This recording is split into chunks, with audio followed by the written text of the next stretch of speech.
Thank you. Yes, and mga kapochi, for today's video, samahan po ninyo ako at ikakat natin guys yung tahid ng malaki kong manok kasi masyadong mahaba na eh. Tara.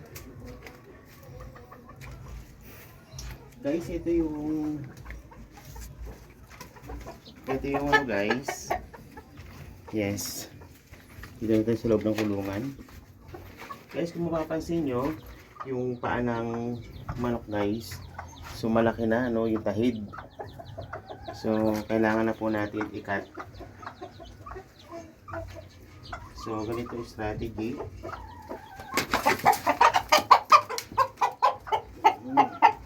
Laki.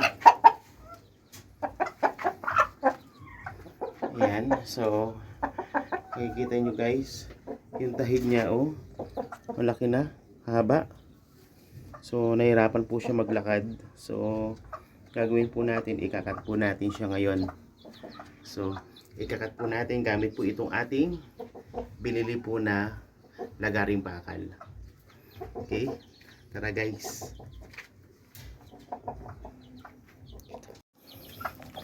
So ito na siya guys. So nakikita nyo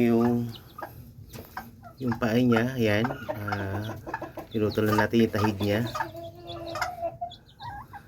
So yan po yung update no, natin para hindi po siya nadadapa. Ayan. So mapapansin po ninyo, may nagtago, nasaktan.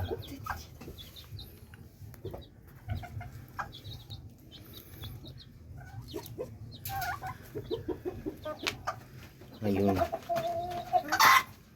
Mapapansin nyo guys, wala na. Wala na, ito yung pinagtanggalan natin yung tahid niya, hahaba. Okay. Okay, so ito lang po update natin mga kapochi. No, talagang na malaking ginhawa para sa kanya guys, yung natanggal na tahid. Yun o guys, guminhawa yung paglakad niya. Wala na. Okay.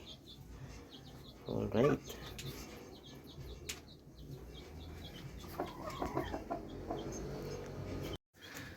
So, yan guys yung update natin na natanggal na natin tahid no, ng ating malaking Rhode Island no. Ito na yung pinagputulan guys. Okay, hanggang sa muli mga kapochi no. Thank you for watching. Okay, bye bye.